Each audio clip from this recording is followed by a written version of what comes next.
Okay, we are live on YouTube as well.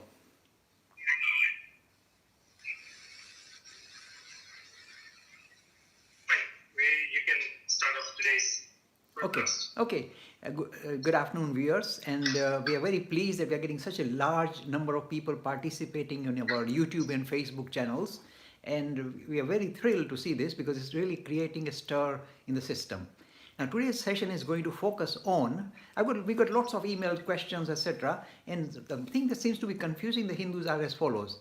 The concept of God itself seems to be still very tricky for them to grasp. So we're going to touch on this idea of concept of God itself. And on top of it also, we get a lot of emails saying, please help us because we're being threatened by people from Abrahamic tradition, showing us in poor light and finding faults with our religion and so on. So please help us to react in a way to try and give a more kind of a positive, a robust response to the Abrahamic religious people who are trying to undermine us. So these are the two issues I want to handle today. Let me start with the Abrahamic traditions. Now you see, if you want to really, rather than be defensive all the time because they'll find faults in your scripture and so on, let us be a little bit more aggressive. This is how you be aggressive. Remember, this is very powerful what I'm saying. This came from Swami Vivekananda, and I used it on a BBC live program. You see, they were saying, making some, Christian minister, a woman who was making fun of Hindus, saying, yeah, you believe in idols and worshipping and there's smoke coming out and all that. So I was very rough. I said, look, madam, the worst form of idolatry means giving sacredness to something is the idolatry of the book. You say, oh, what do you mean by that? You see, idolatry, suppose you put an image and you worship Krishna or Shiva, that's fine, fair enough, you are kind of limited in your imagery. The idolatry of the book is worse because it says that everything has been written up for you in this particular book I wave in your face, so you can't think for yourself. All the thinking has been done. Just shut up and just listen to the book, read the book, don't interpret it, don't argue about it. It's fixed. And it's the word of God. Now you see, this is called idolatry of the book. Giving such importance to the book and the scripture is frightening. It means you can't think anymore.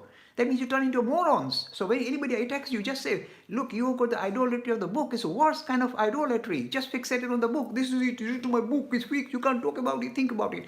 There was one cleric who had nothing better to do but memorizing the scripture, his own scriptures, chapter and verse, and some of the scriptures of other traditions to try and undermine them.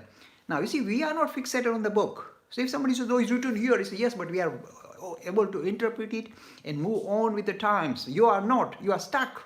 We are not stuck. The first thing is just challenge the word idolatry of the book. They'll run away from you straight away. It tells you can't think.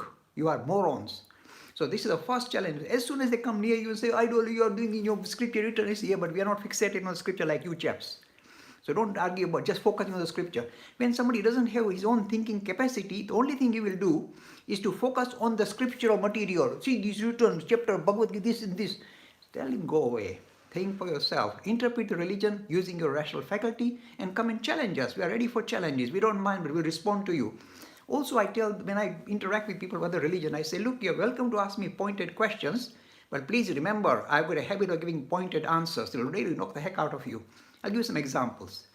One day, one Christian minister said, Mr. Lakhani, we are not trying to convert you. We're just spreading the good news. It sounds so nice and warm, so good news. We're just spreading the good news. And I said, look, my friend, the news that you are kind of promoting or trying to spread is very old news, given 2000 years ago. The news that I have has come from recent prophets, recent modern spiritual giants. This is kind of modern news. So do you know what they say about news? Old news is no news. News has to be modern. So that's why you should give up your old news and focus on what we are telling you. So the ability to turn the tables and respond in a robust manner is something that we should really not shy away from. We are very shy and we are apologetic all the time. So always, the other place where they can kind of in a way challenge Hindus is as follows. They say, oh, you believe in reincarnation, but you also have heaven and hell. So how can you have reincarnation in heaven and hell? The response is very simple. Our heaven and hell are very temporary places, fuzzy places where you pass by when you are going from one life to another life. There is no permanency about it whatsoever. That is why I believe in reincarnation. While your heaven and hell are permanent. It's a frightening scenario. If it means little mistake, you'll be roasted forever. You can't die even. Now what kind of religion is that? So always take the challenge back. Or the fact that you will be getting infinite rewards for just minor good things you did here. Just because you believed in a scripture and you follow this particular pathway, you get infinite reward. Now, when you have any system of thought which gives you infinitely skewed risk-reward ratio, it is open for, in a way, abuse and produce fanatics.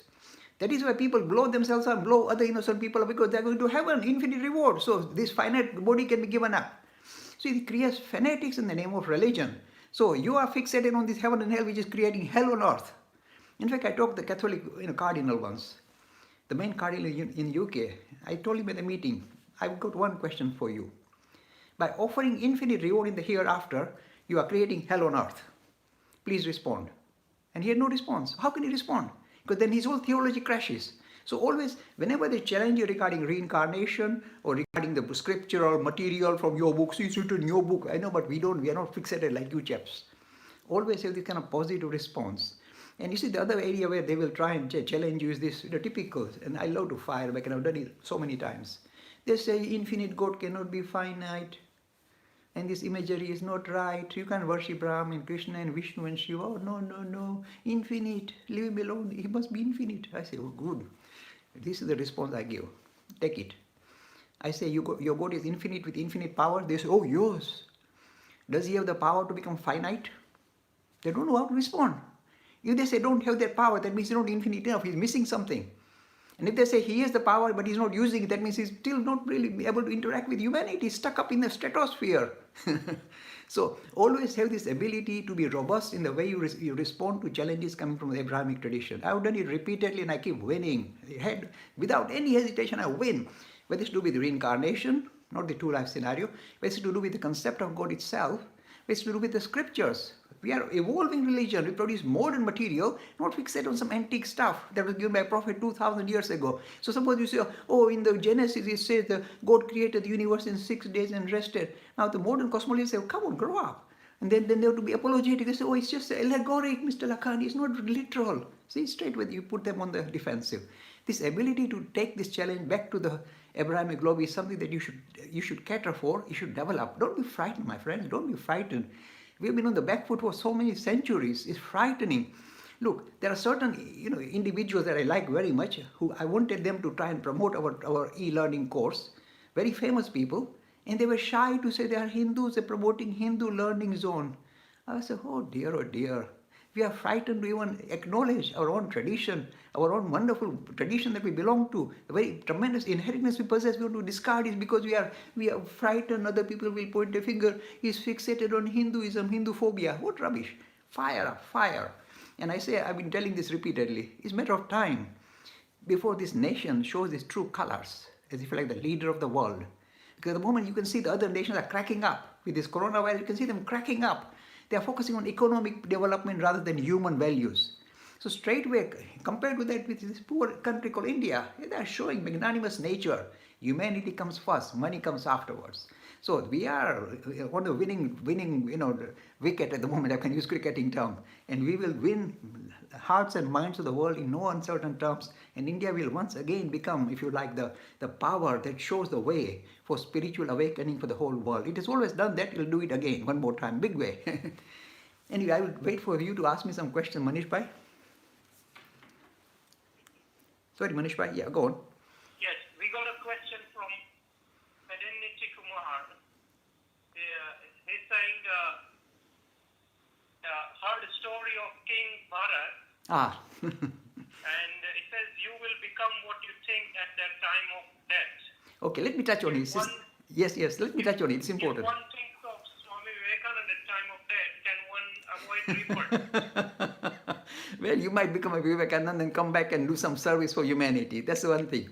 Let me touch on the story of Bharat, because there's another issue that sometimes people from Abrahamic tradition try to undermine us, saying that how come that you've got such a huge human population? Where do all the souls come from?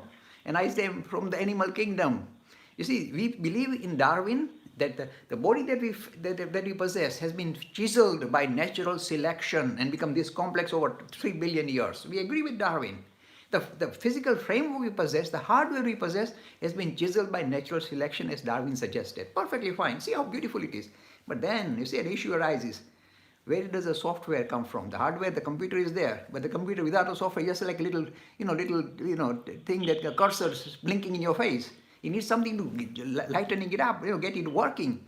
And we say the software that is occupied by humanity has come through the process of reincarnation. The thing that occupies the physical frame has been chiseled over many lifetimes as the mental mode that will in a way become expressed in the new body. So we say that the character you possess will in a way come with you as your nature in the next life or when you take on a new body. But we say if you come out of the animal kingdom, you may think this is funny, but it's not funny, it's very serious. Lot of issues we face as human beings, like say lust and greed and jealousy and viciousness. When you think, how did I get it? Am I an evil person myself? No, I told you, we have come through the animal kingdom. So the reason why the human population is expanding is because a lot of animals are keen to get into the human kingdom. And as the process, they bring their own baggage. And the baggage appears as lust and jealousy and viciousness and all that. So in a way, it explains why some human characters appear evil. They're not evil. They've just gone through the trajectory in the animal kingdom where they acquired this trait to survive.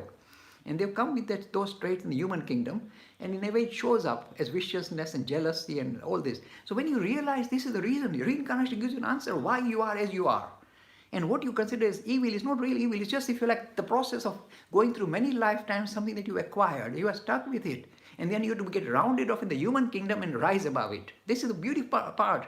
So instead of reincarnation being on the back foot, say, oh, how did so many people come? Where did they come from? In a way, it tells you why we are as we are. And this thing that we call evil is not necessarily evil. It's simply the process of undergoing lots of different lifetimes. So, Manish, by this, let me just touch on this Bharat story. I like it. And one lady asked me, I think this morning on the MATV, she said, Mr. Lakhani, do you think that we can become born as an animal at the time of death? You think one animal become animal? And I said, there's a lovely mythological story, but a lovely story about Bharat, King Bharat. Let me touch on it, just make it interesting. Now, King Bharat was a very pious, very intellectual, tremendous spiritual personality in ancient India. And in those days in India, after you've done your worldly activities, you retire in the forest and live a very secluded life, focusing on spiritual progress. So this Bharat left his kingdom, left his palaces, went in a forest, built a little hut for himself, and was practicing meditation and thinking about higher things.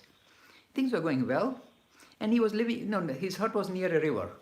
And one day while he was, tending his work, he saw a female deer trying to cross the river, topple over and gave birth to a baby deer.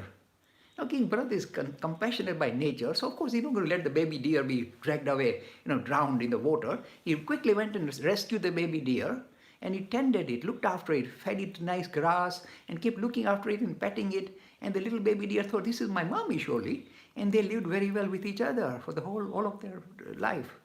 Now the problem comes as this. When Bharat Raja had to give up his body, he was thinking about the deer because he loved the deer so much. His whole mind was fixated on the deer. So when he died, according to the colorful mythological story, he was reborn as a deer because his mentality was focusing on the deer, the baby deer. So he was reborn as a deer. But his sanskars, his characteristics was to be spiritual. So even as a deer, he just used to graze near a hermitage and eat the grass and listen to the Sanskrit slokas and all that. And then he was reborn again. Now this time he said, I don't want to get fixated on any deer or anybody else, any human beings as well. So when he was born, he decided not to interact with anybody. So he kept quiet. He wouldn't speak at all.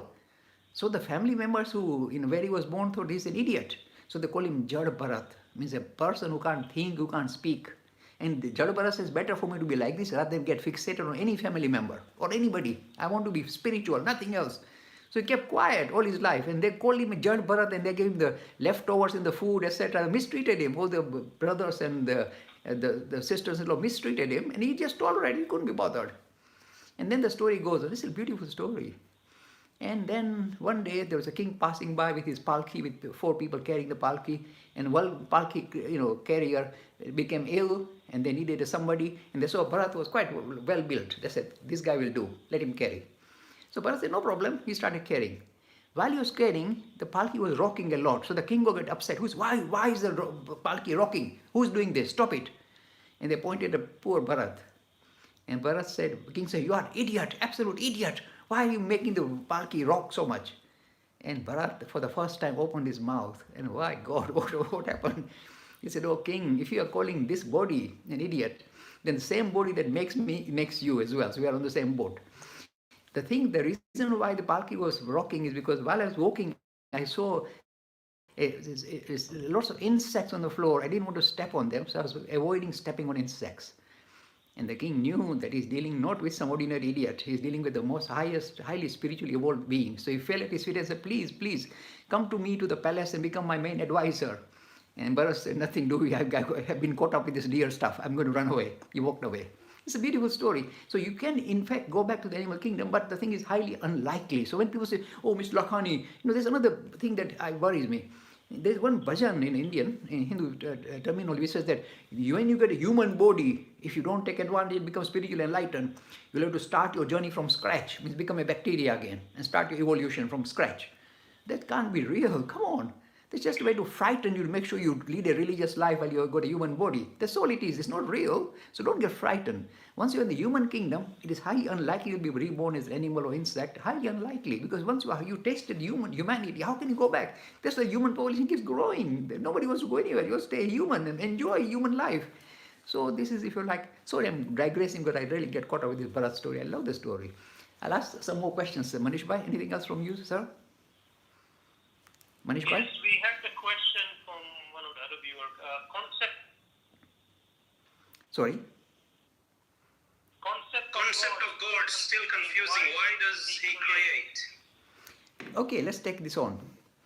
Now, you see, again, we have done lots of talks on concept of God, but again, you see, because it's such a complex phenomena, the Hindus themselves get caught up and lost. And somebody said to ask me, Mr. Lakhani, what's the difference between, say, Ishwar and Bhagwan and Parmeshwar and Dev and Devta and all that? I'll just make a simple distinction. As we are a pluralistic tradition, we have approached the idea of ultimate reality using different pathways. Say in the Patanjali Yoga Sutra, they said, let's invent the word Ishwar, something that's superior to other Atmans. So that is how the word Ishwar appeared. In the same way, the word Bhagwan means somebody who comes with tremendous, authority and tremendous power on earth.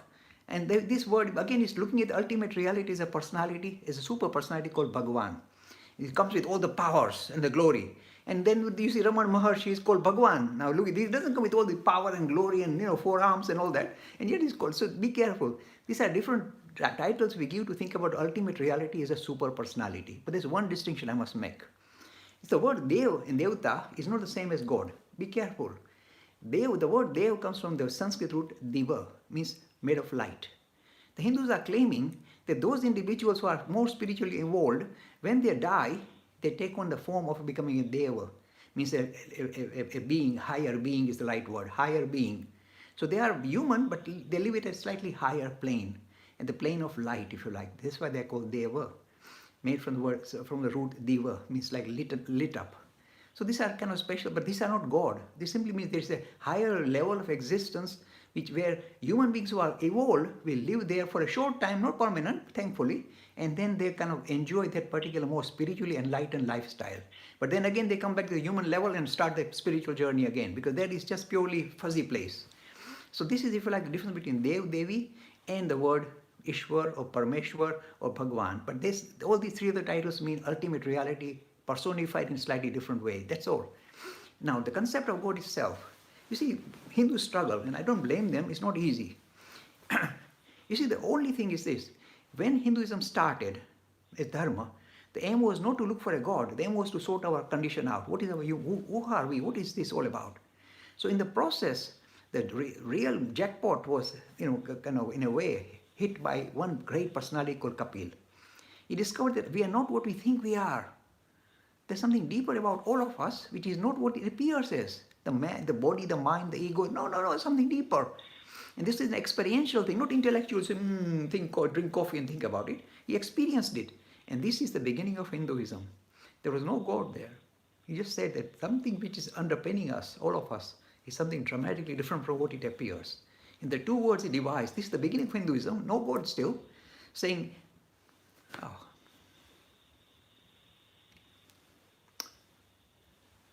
sorry about that. Sorry about that. I got cut off. I just go back again.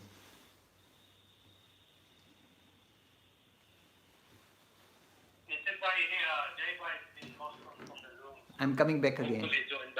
Yeah, I'm on the point. Okay. Okay, Nishat Bhai is trying to Okay. Okay. Yep. Okay, nearly there. Okay, you're on.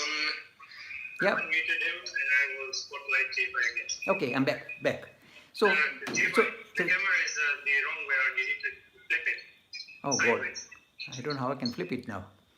Oh, just turn it. This way? Yep. Looks even worse. I look as if I'm going to slide off. No. Just keep it one way or the other. That's not the correct way. Okay, so what? The other side. The other side. Flip it 90 degrees to your left. Yeah, that's fine. I see myself upside down. But if you are happy with it, are you able to do landscape? Can you? Is it better this way? That's fine. Okay, just stay online. Huh? Okay.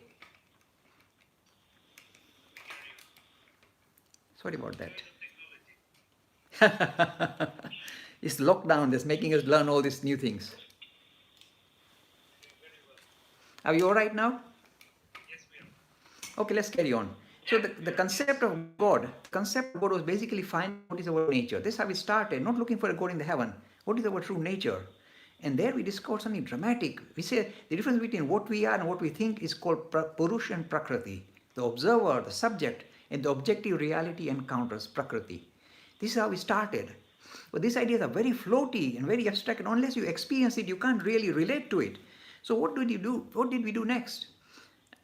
As we progress further, we realize the best way to relate to our true nature is to project it outward and build relationship with it. This is how Hinduism progressed. Otherwise, it's not practical. Only 1 in a million will be able to experience that I am the spirit, I am Purush. The rest we are stuck. We have no link with religion. So the progress was very practical, very pragmatic, and very organic.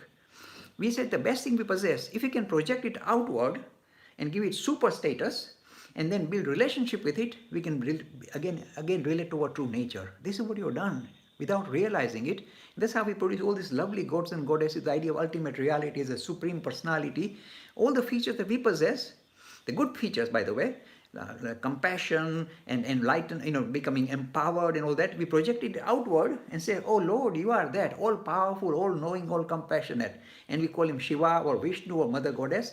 And then we build relationship with that by saying we must become like you. So we worship you, we show devotion to you, we build temples in your name, and we link up with you through devotion, etc. And in a way link up with our true nature by in a way focusing on external God. So what we already have, we project it outward into infinitely more stronger than what we feel we are, and we try to build relationship with our true nature. That is what religion is all about.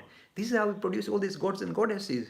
So different people will focus on different godhead depending on their own temperament and try and build relationship with it. And we say we are not apologizing for it at all. This is a very practical way of relating to our true nature, spirit. So the philosophic idea is you are the spirit, Atman, Brahman. But they're tricky chaps. So we say project it outward and say this is called Paramatman, this is a God. So we try and relate to our true nature by focusing on an external personality called God and building relationship with it. Once you know that, you are in a very strong, solid ground. Even an atheist person who doesn't want to believe in religion will say, this sounds so sensible, except he doesn't believe what is this thing called spirit. But the thing is, this is the way you understand the concept of God in Hinduism. Then you are safe. Not only safe, you can take the challenge back to the secular lobby saying, look, my friend, you want to sort your human condition out. Chasing after material things has failed now with this coronavirus. Focus on the idea that you are the spirit, my friend, not this physical frame that is under attack at the moment. I'll take some more questions from Manish Bhai. Yeah. Is it my turn now? Yep. So welcome to the broadcast, everybody. It's great to be back in some form of communication with you all. Hiding behind the phone was not really the best option for me. I like being here on screen so I can interact with you all. And I'm seeing lots of people coming onto the Facebook group. So I'd just like to say a few hellos to, we've got Rina Rambujan watching us from South Africa. And we've got plenty of other people. We've got Janak Pansuria was asking us if we've got anything, any arm of our Hindu Academy in Gujarat. We've got Pratik Garg from Kolkata and West Bengal. We've got Krishna Katra, Kalyan Taparia, Varsha Mistri, Andy Victory, Nihal Dodia, Ashok Khani, Sanjay Patel, Nina Ganatra, Meena Babani, and so many others online as well. So, J-Bhai, we have a question here from one of the viewers. And the question is basically, are you yourself believe Okay? If you point the camera at me, I'll answer. You see, I'll be very honest. I like to be very transparent. There's nothing to hide. You see, initially I was also confused. Is Dvait means thinking of God as an ultimate reality, external reality that you try and build relationship the best way, Dvait, or the idea that my true nature is something special, better way, Advait, which is better. And it's a struggle. But then you see, my mentor, he's a very weird chap called Ramakrishna, showed me that you can be both. Both? How can you be both? One moment, for example, look, when I meditate, when I meditate into deep meditation, then I knew I am the spirit. I know. But then you see, in the routine life, things go bad for me. I get stomachache all the time. I be a struggle. So when I'm struggling, do I think I am Atman? No, it doesn't help me. I'm in trouble. So I have to look at, if you like, my mentor and say, "Oh, help me, mummy." So I become Dvait. So when you are in this material frame, it's best not to lose track of being a Dvait, means thinking of ultimate reality as a supreme personality who can help you, back you up, etc. But when you're in the flow of your spiritual experience, you are in the look. Advait is the destination. Dvait is the pathway. Remember, there's a difference. They're not contradictory. Dvait or the Vishishta Dvait are pathways to become spiritual, and Advait is a destination. You can't become Advait. Suppose I'm Advait. What do you mean by that? You need to build up that the link. So the link is always Dvait. From Dvait or Vishishta Dvait, you attain Advait. Advait is the destination and not a pathway. We mix them up. I hope I've answered the question. Yes, sir. Anything else, Nishit Bhai? Yeah. So we have another question, and this was from Pratik Arvind Beneka.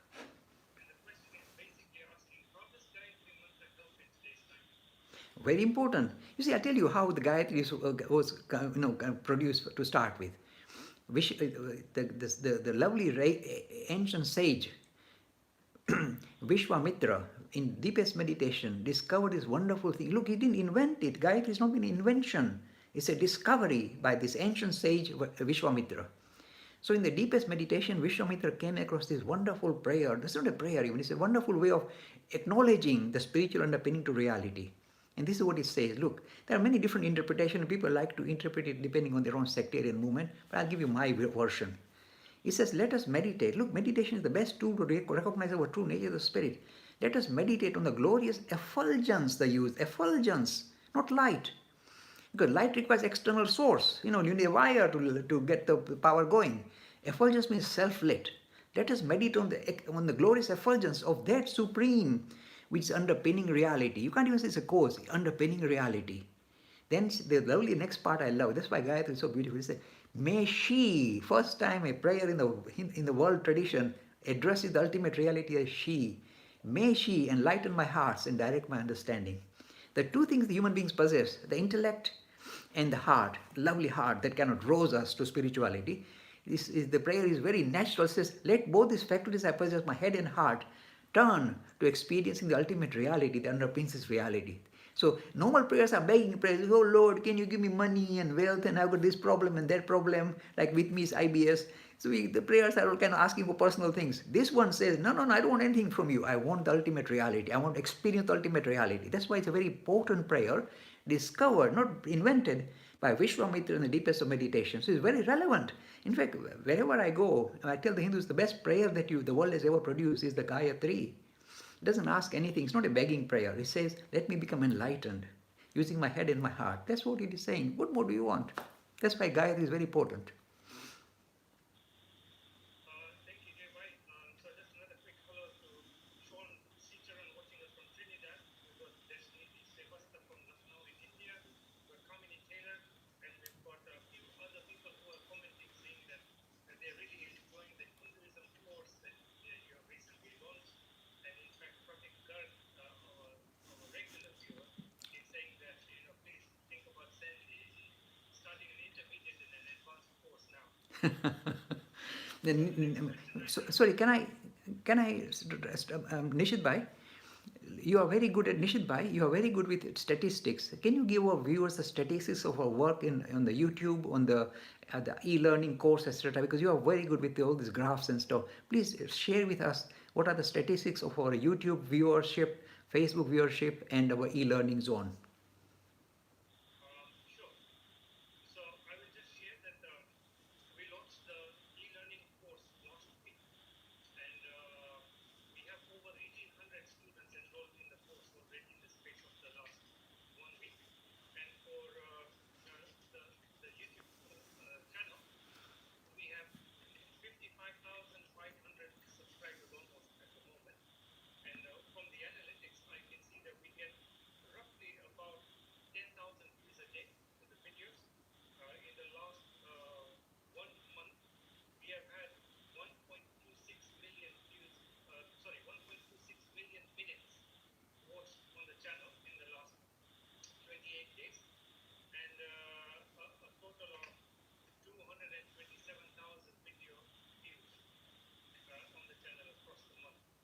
that is simply superb, and it's all down to the audience who've been so kind and generous with sharing all the content and consuming the content that we put out. Thank you, Rishit Bhai. So I have one question. So somebody has just asked me that why did Dashrath, the father of Ram, have 4 wives? Good question. Always ask this kind of very natural questions. You see, So if according to the Hindu religion, a second marriage for a man is prohibited, especially when the first wife is alive. you see a variation straight away. You see this Ram, the son of Dashrath, saying only one wife, one man, one wife. See Ram, only one man, one wife. And when Sita was exiled, he said, I'm not going to remarry again. Even though he had to do this yagna and all this, I'm not going to remarry. So this is even like the goody-goody, the Adarsh Purushottam, Sri Ram, not prepared to marry a second time. But Dashrath was perhaps not as Adarsh as the son Ram, so he had 4 wives. Now let me tell you some background about this, so many wives and all this polygamy and etc. You see, remember, societies evolve, and sometimes there is an imbalance between the number of men and women in society. When there is an imbalance, there's suppose there are more women than men, it may be a good idea for one man who is able to afford marry more than one wife, get more than one wife, because then these wives are taken care of. Otherwise, we lose canons in the system, disturbing a lot of married people. So it's better if there's an imbalance, there are more women in the society, then it may be a good idea for men who can afford, that means like people like kings and noble people, to get more than one wife. This used to happen. And that's one thing. And also there's another interesting thing you may not realize. In the story of Mahabharata, it becomes visible. Sometimes there's an imbalance the other way around. There are more men than women. So now what to do? So it is possible for a woman to have more than one husband. See the story of Draupadi. This is reflecting a historic issue. In some parts of ancient India, there was an imbalance. There were more men than women. So it was quite natural for one wife to have more than one husband. So I tell some young ladies who come to me, I say, look, it may be a good idea to have 2 husbands, one for the weekend and one for the weekdays. I'm just joking. Don't do that. So it depends on the society. You see, this is the nature of, you must evolve, the laws of society must evolve to take into account the changing context. At the moment, for example, in India, there are more men than women because they've been aborting women. So at the moment, women are more valuable. So they can ask for a dowry, I suspect. So this is how you must adjust society depending on the social context in which you operate. This is visible. So the story of Dashrath and Ram is very interesting, but that's all I'll say. I'll take some more questions.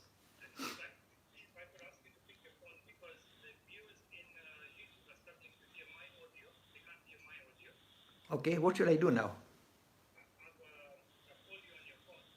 Okay.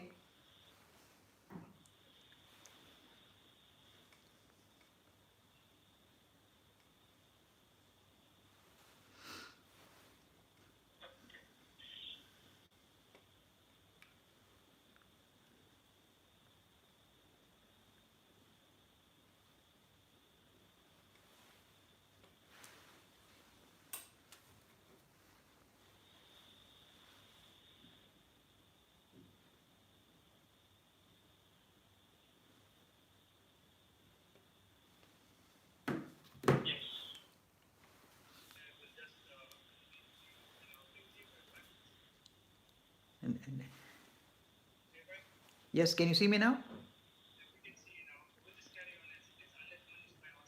Okay, let Manish Bhai ask the questions. Yes. Yes, Manish. Yes, Manish Bhai.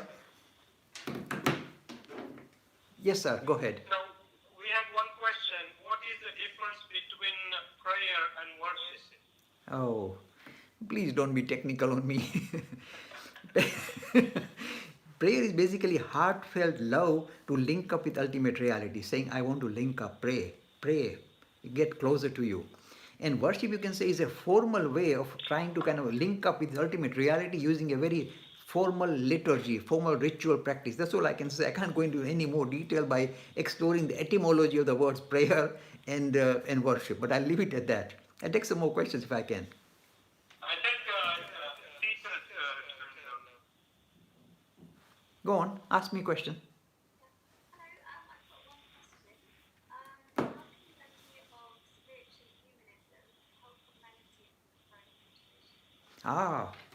You see, Sita is close to my heart, as you know, she's my daughter.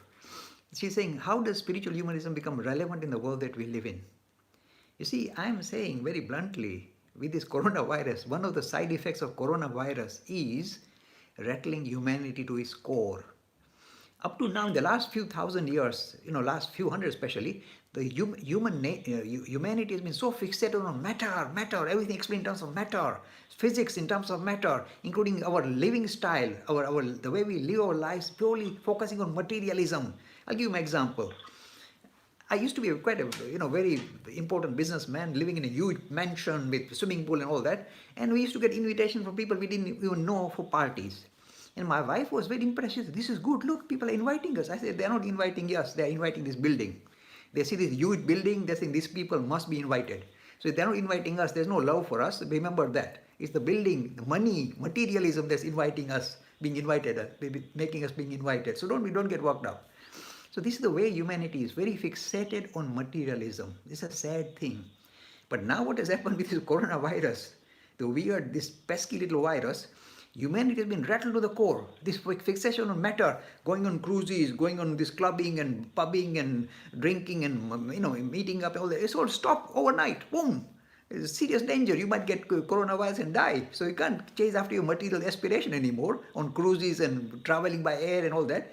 So suddenly all this has come to a halt because of with the compliments coronavirus. So people are saying, what do we do now? How do we spend our time? They're getting depressed in their house with the lockdown. So now this is the time for spiritual humanism to come in its own.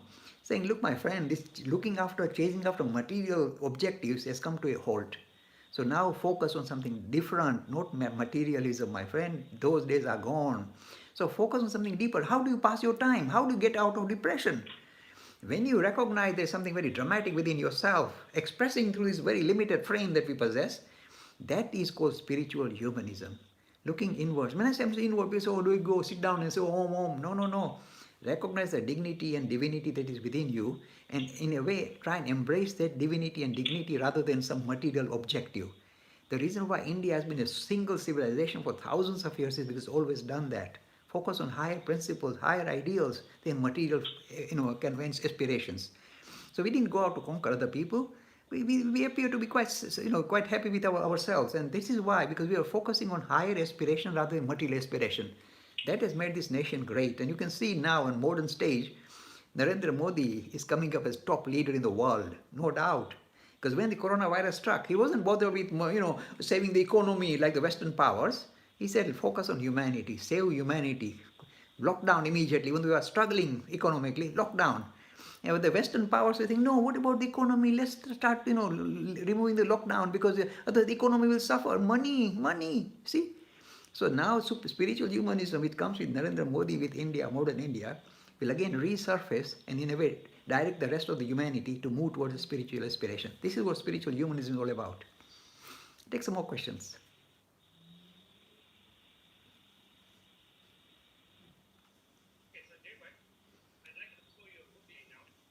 Go for it. So the question is this, does marriage as an institution need to be updated, or is it fine as it is now? Nishit Bhai is asking, because people in YouTube perhaps didn't hear that. Nishit Bhai is saying, should the institution of marriage be kind of reformatted depending on the modern society that we live in? Now you see, Nishit Bhai, we know we all have a problem with our wives, and we all wish we can reconstitute the institution of marriage. But take care, it's not that straightforward. So you see, look, society is moving on. Nowadays, youngsters are now focusing on the idea of living together rather than actually getting formally married. This is the world that we live in. A lot of people live with their partners, not their husband or wives. And we can't stop it. This is how humanity thinks for itself and decides how to go along. So the modern vision of marriage has changed already without us prompting it. And the modern thinking youngsters are saying, no, we live with each other. If we get on, fine. Otherwise, we will just part company. And there is no fixed marriage, etc. Now, this may sound like a very open system, perhaps a fairer system, but it comes with a caveat as usual. Institution of marriage is a very useful tool humanity and religions have been using to make sure society doesn't crack up. Let me give you an example. So there is no fixed rule that you live together for 2-3 days or weeks and then move apart. And suppose you got a child, what happens with the child? The whole thing starts to crack up. You got a lot of one parent families all over the world, and it's frightening, and the children suffer. So the institute of marriage was very carefully planned. There's a natural attraction between the male and female. So this natural attraction can be in a way harnessed into into the institution of marriage, because then there's a solid brickwork for society. Because you got husband, wife, and children being looked after by the husband and wife, the small family unit, a nuclear family, and that becomes the building block of society, a very solid society. So this is the reason why this natural attraction between men and women were harnessed to produce a very solid structure in society. That's why marriage was important. But society is moving on. They say, okay, maybe useful in the past days, but nowadays, no. If you get on, fine, we just part company. You might do a special kind of agreement that if that happens, and who's going to look after the children? They might do that. But as I said, it's a serious downside to it, because society itself, the solid brickwork we had, is beginning to crack up. So this is the downside to this kind of reformulated idea of how men and women can live with each other. But it's not something that I can stop. Humanity is moving fast, and they decide themselves. They'll take this kind of dangerous course.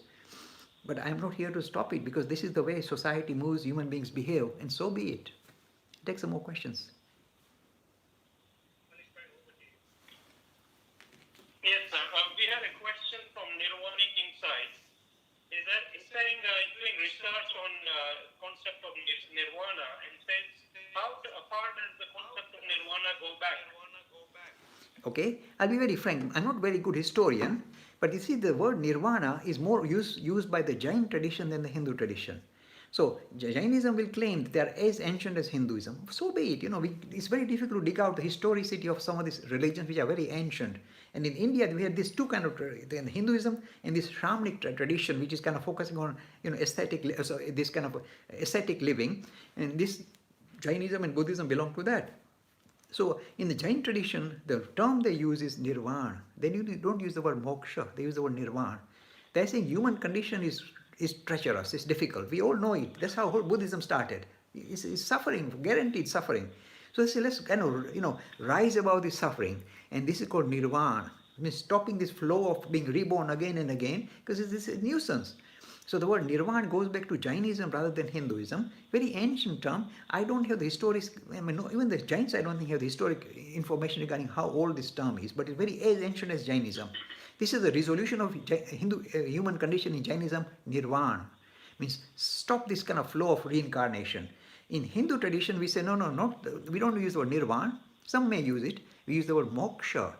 End of delusion, that you can sort yourself out by chasing after desires. This is how we redefine the word nirvana as moksha in the Hindu tradition. I think that's all I can say about this. Anything else, sir?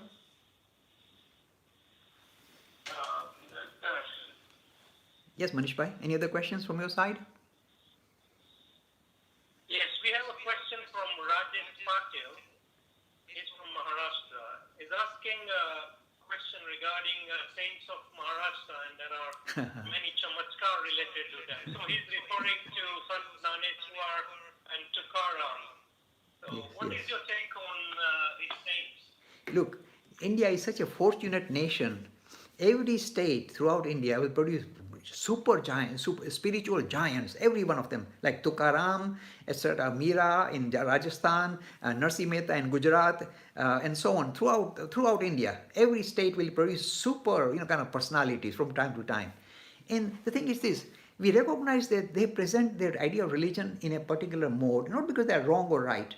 This is the mode that suited their own environment, their own background, and we recognize it. Some may be kind of personality oriented, like Tukaram. Some may be kind of oriented towards a spiritual aspiration, like Namdev, etc. So we recognize the variation with different spiritual personalities. We are so fortunate. Look, we are so fortunate.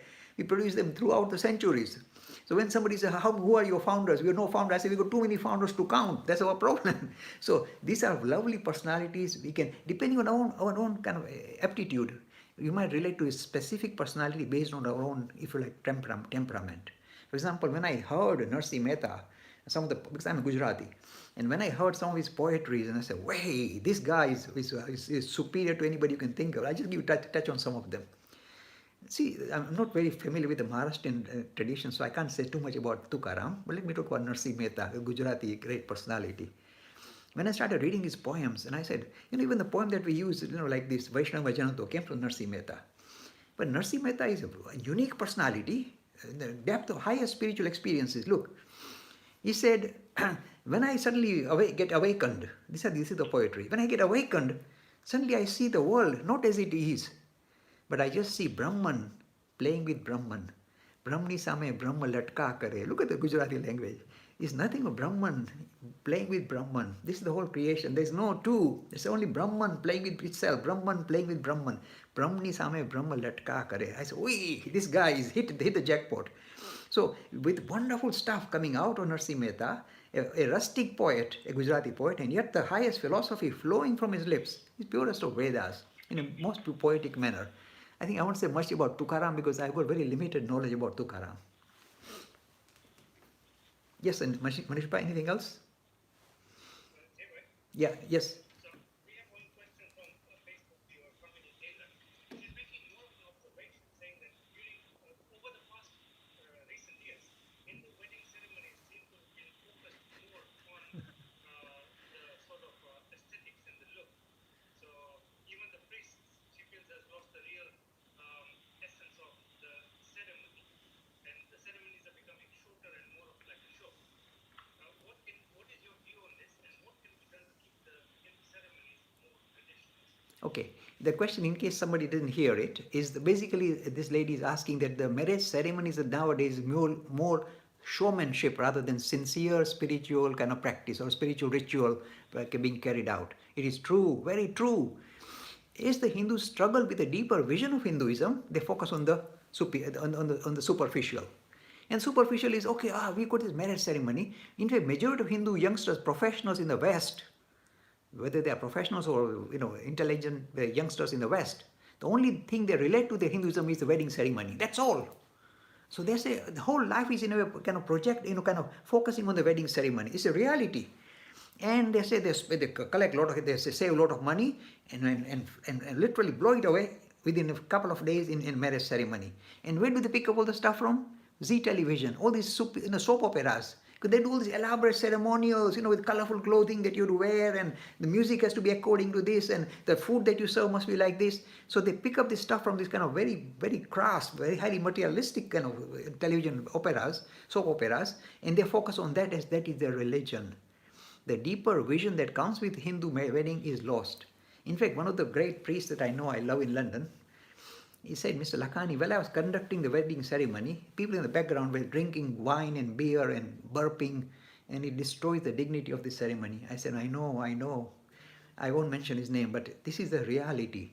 So we have lost track of the deeper vision of our tradition, this idea of trying to focus on the actual ceremony for what it is, exchanging vows, very sincere vows between a husband and wife regarding how they're going to lead their life.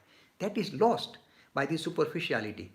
In fact, I saw one wedding when I was spending £100,000 overnight, and within a few days, the marriage cracks up. They're not being given the spiritual dimension of the religion, purely given this kind of superfluous, showmanship, and that marriage cannot last. So it's a very sad situation. It is true, very true in India as well as in the West. In the West here, marriage ceremony has become a purely showmanship. See how I made money, and I'm going to show you how I can spend the money and do this elaborate, beautiful, go to the top hotel and pay £100 per person, etc.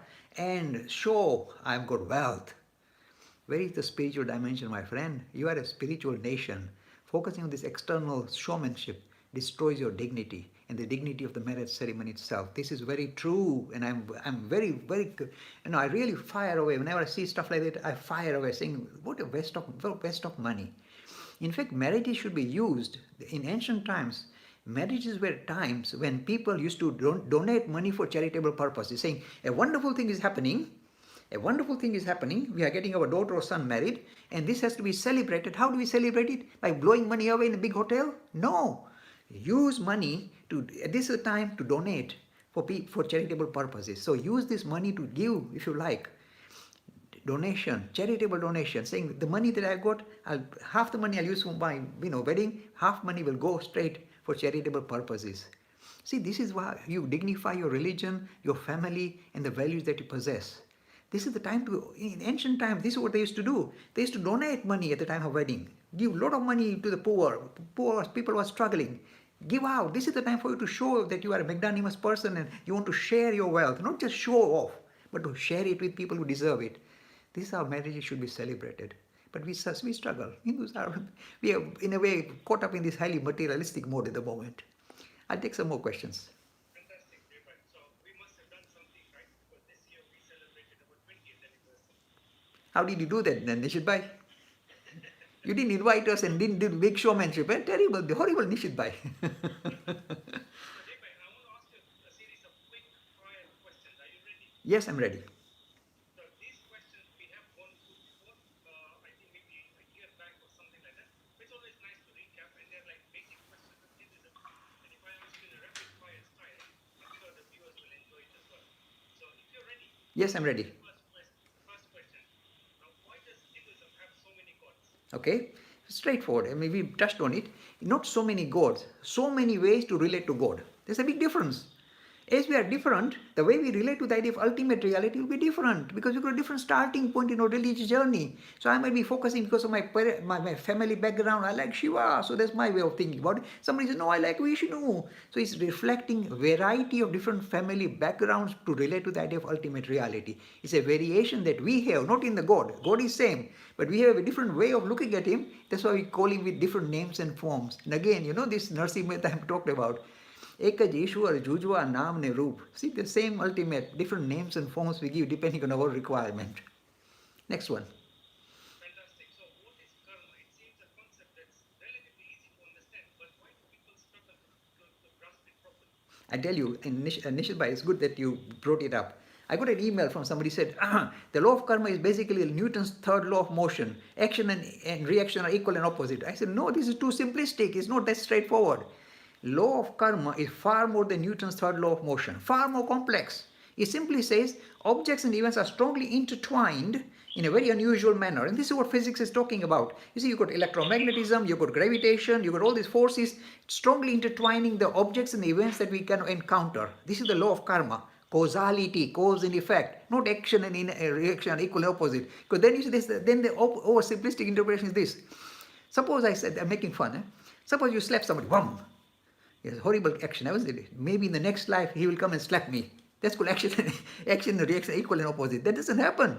So please be careful. Don't give this kind of oversimplistic interpretation of the law of karma. It's a very complex phenomena. Then linking objects and events in a very complex manner. Your own contribution to what happens to you may be very limited. Be careful. A lot of other things are out of your control. Are going to hit you. Going to gang up in your favor or against you. Please be aware of the mature vision of law of karma. Take some more.